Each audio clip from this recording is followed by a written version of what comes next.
Right, so this is going to be another movie review. This one's called Bullet for the General, 1966. This is going to be another spaghetti western. It's part of the Once Upon a Time in Italy collection. I didn't particularly care for it that much. I give it 3 out of 5 stars, similar to The Wild Bunch of Bandolero. Not really into the whole Mexican War subgenre of spaghetti western. But Once Upon a Time in the West was much better, especially with Claudia Cardinal. Anyways,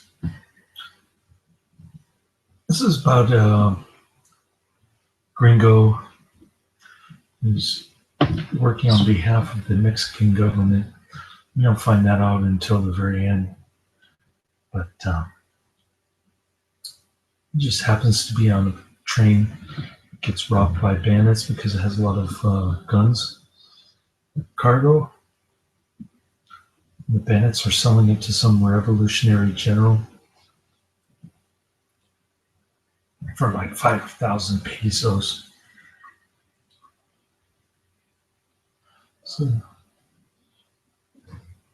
the gringo is helping him out. He stops the train, shoots the engineer, and pretends to be handcuffed.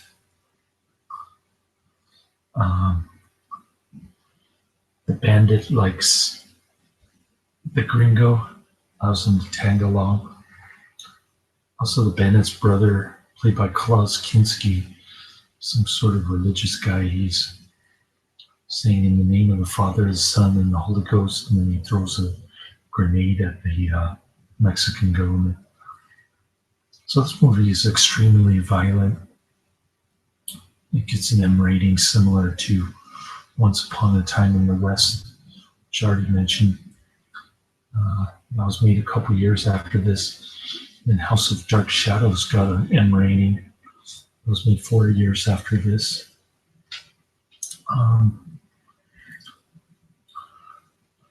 So like I said, it's a brutal time period, 1910 to 1920.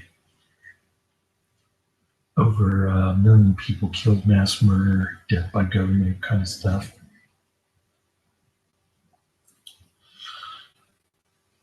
So naturally, just about every character in the movie gets killed off in this one.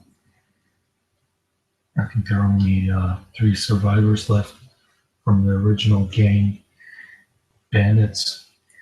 They go to San Miguel with all these guns. Unfortunately, the people of San Miguel don't know how to fire a gun.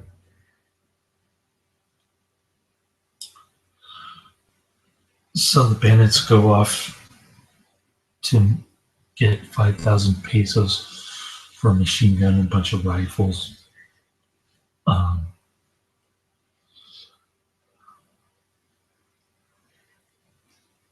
Doesn't seem worth it while considering all the human suffering that's going on around them.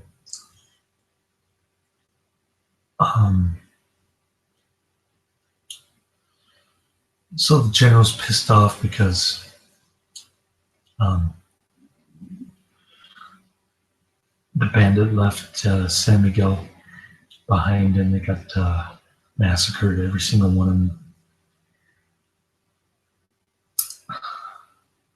By this time, Gringo has a gold bullet. He tells the bandit it's for good luck, but actually he uses it to shoot the general in the back.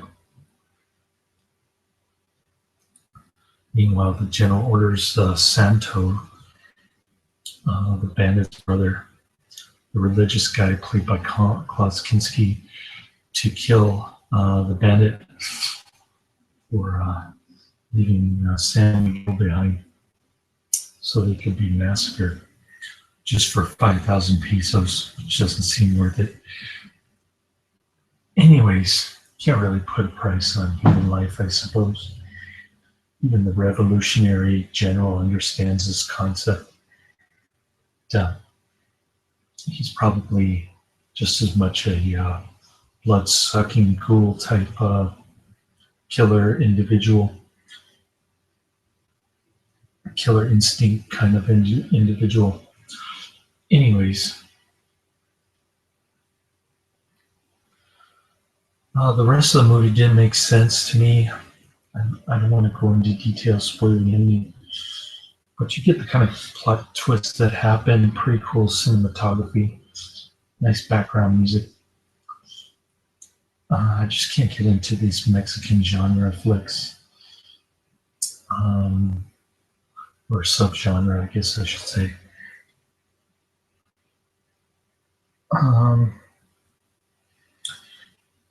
Much prefer Sergio Leone's Once Upon a Time in the West, like I said, which is not a Mexican flick. By the way, the James Bond actress who was also in Happy Hooker Goes to Hollywood. She's kind of like a model actress. She doesn't look any more Mexican than Klaus Kinski does. She's even more white than Raquel Welch in Bandolero, another Mexican flick.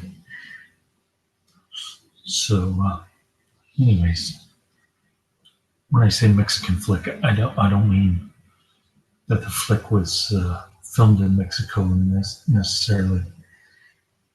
I just mean that the story takes place in Mexico, just to clear that up. Anyways, Gringo gets paid 100,000 pesos in gold for helping the Mexican government shoot this revolutionary general guy.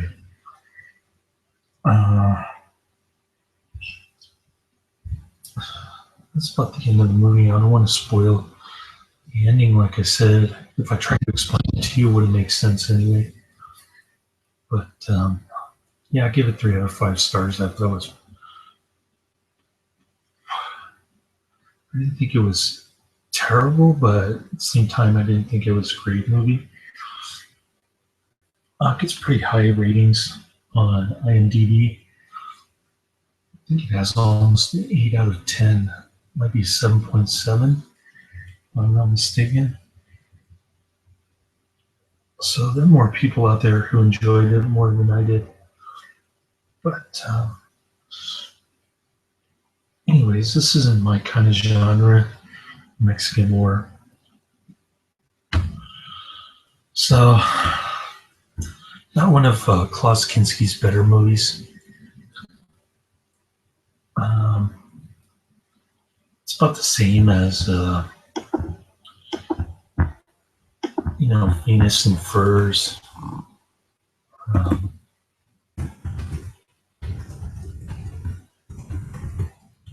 What's the name of that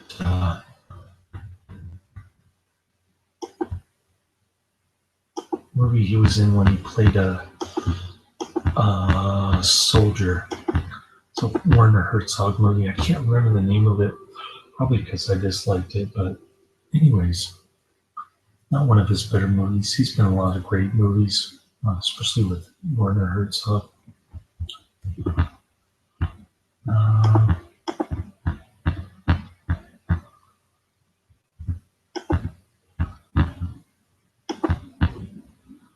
can find it on here.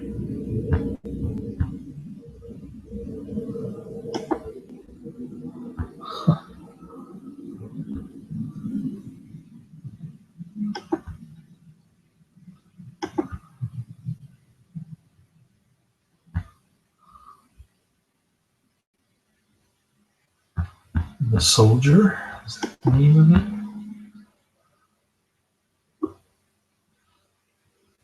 No, that's not it.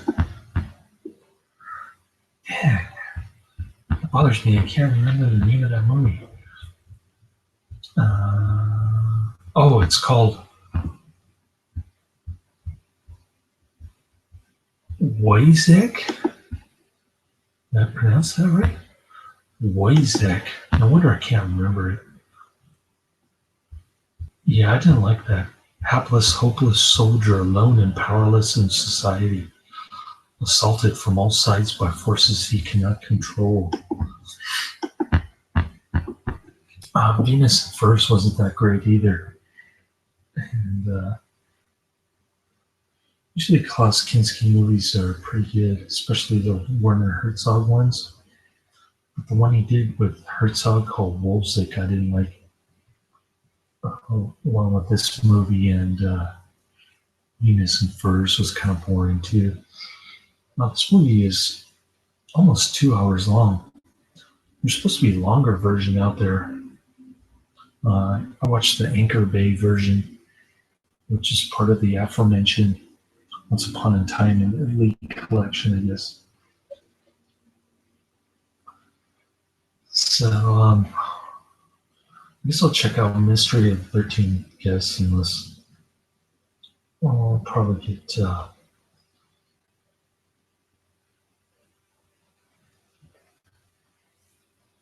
some more DVDs on Wednesday.